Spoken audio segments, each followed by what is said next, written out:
Assalamualaikum warahmatullahi wabarakatuh. Perkenalkan nama saya Azal Fajar Malapi dengan NIM 01623101 dari angkatan 23. Di sini saya akan menjelaskan tentang TM6, yaitu mengukur kelayakan usaha. Memulai sebuah usaha memerlukan perencanaan yang matang dan komprehensif. Salah satu aspek krusial yang tidak boleh diabaikan adalah analisis kelayakan usaha. Melalui analisis ini, kita dapat menilai potensi keberhasilan sebuah usaha dan menentukan apakah layak untuk dijalankan. Analisis kelayakan usaha membantu dan mengidentifikasi faktor-faktor kunci, seperti potensi pasar, sumber daya yang dibutuhkan, dan risiko yang mungkin dihadapi sehingga dapat meminimalkan risiko kegagalan dan meningkatkan peluang sukses.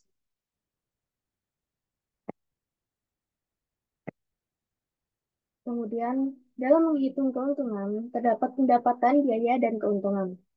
Pendapatan merupakan jumlah uang yang diterima dari penjualan produk atau jasa.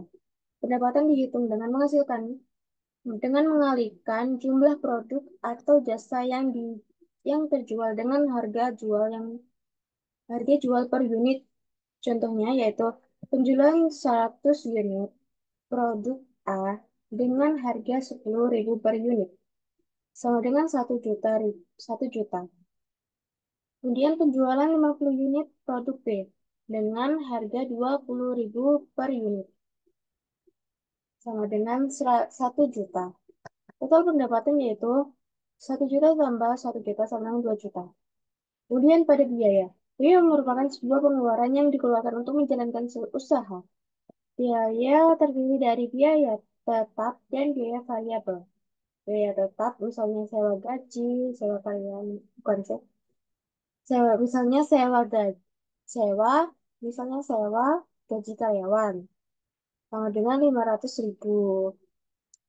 Kemudian biaya variabel, misalnya bahan baku, biaya produksi sama dengan 1 juta. Terus totalnya itu dijumlahkan dari biaya tetap dan biaya variabel tersebut menjadi 1.500.000. Kemudian keuntungan. Keuntungan merupakan selisih antara pendapatan dan biaya. Keuntungan sama dengan 2 juta dikurangi 150 juta. Dari pendapatan 2 juta, biaya 1.500.000 menjadi 500.000. Kemudian analisis titik impas. Titik impas merupakan di mana pendapatan sama dengan biaya. Pada titik impas, usaha tidak mengalami keuntungan atau kerugian. Lalu rumus titik impas dapat dihitung dengan biaya tetap per harga jual dikurangi biaya variabel per unit. Contoh perhitungan. Misalnya ini, biaya tetap sama dengan 500.000. Harga jual per unit sama dengan 15.000. Biaya variabel per unit sama dengan 10.000. Titik impasnya yaitu 500.000 dibagi 15 dikurangi 10.000 sama dengan 100 unit. 100 unit. Lalu terdapat payback periode. Kemudian periode adalah jangka waktu yang dibutuhkan untuk mengembalikan investasi awal dari suatu usaha. Semakin pendek payback periode, maka semakin cepat investasi awal dapat kembali. Kemudian rumus pada payback periode, yaitu investasi awal dibagi arus kas tahunan. Contohnya, yaitu misalnya investasi awal suatu usaha adalah 100 juta dan arus kas tahunan yang dihasilkan adalah 25 juta. Payback periode adalah 100 juta dibagi 25 juta sama 4 tahun.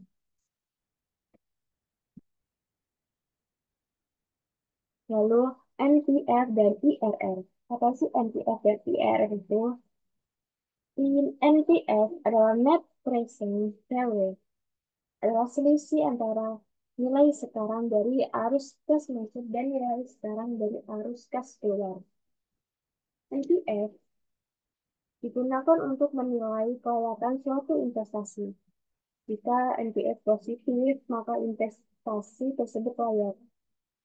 Kemudian IRR. IRR atau yang disebut dengan Internal Rate of Return adalah tingkat pengembalian yang diharapkan dari suatu investasi, di mana NPS sama dengan 0. IRR digunakan untuk membandingkan berbagai investasi. Investasi dengan IRR yang lebih tinggi lebih menguntungkan. Lalu, manajemen hutang. Apa sih pentingnya manajemen hutang itu? Manajemen hutang yang baik sangat penting untuk berlangsungan usaha. Hutang yang tidak terkontrol dapat berdampak negatif pada keuangan usaha. Membuat rencana anggaran. Buat rencana anggaran yang realistis dan teliti. Perhatikan pengeluaran dan pendapatan secara detail agar dapat mengontrol penggunaan dana dan meminimalisir pengeluaran yang tidak perlu. Kemudian memilih jenis hutang. Pilih jenis hutang yang sesuai dengan kebutuhan usaha dan kemampuan pembayaran. Perhatikan bunga dan jangka waktu pembayaran. Kemudian membayar hutang dengan tepat waktu. Dan hutang dengan tepat waktu sesuai dengan jadwal yang telah ditetapkan. Hindari keterlambatan pembayaran agar tidak dikenakan denda atau biaya tambahan.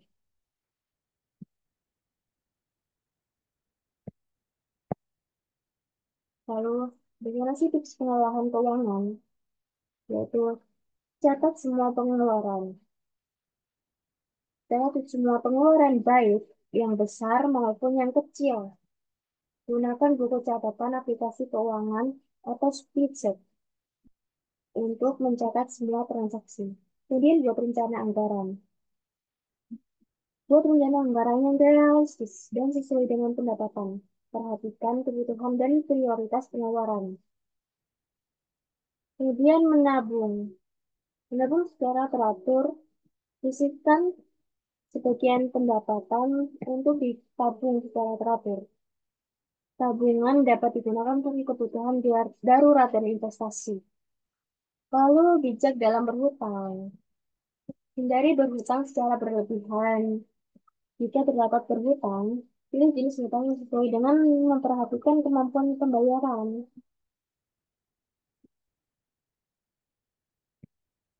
Lalu terdapat sejumlah khusus dalam masyarakat yaitu ingin membuka usaha warung di makan kampung halamannya. Dia memiliki modal awal 50 juta. Dia memberikan tetap per bulan. Biaya tetap per bulannya yaitu 5 juta dan biaya variabel per unit 10.000. Dia menjual nasi rames dengan harga 15.000 per porsi. Berdasarkan data tersebut, itu dapat menghitung titik impas, yaitu dengan cara 5 juta tersebut dibagi dengan 15.000 dikurangi 10.000, sama dengan 1.000 per porsi. Artinya, Budi harus menjual 1.000 porsi nasi rames per bulan agar usaha warung makanannya tidak mengalami kerugian. Kemudian Budi juga dapat menghitung payback periode, yaitu dengan 50 juta ribu dibagi 15.000 dikali 1.000 dan dikali 12 sama dengan 2,78 tahun. Artinya, Budi membutuhkan waktu 2,78 tahun untuk mengembalikan modal awal dari usahanya.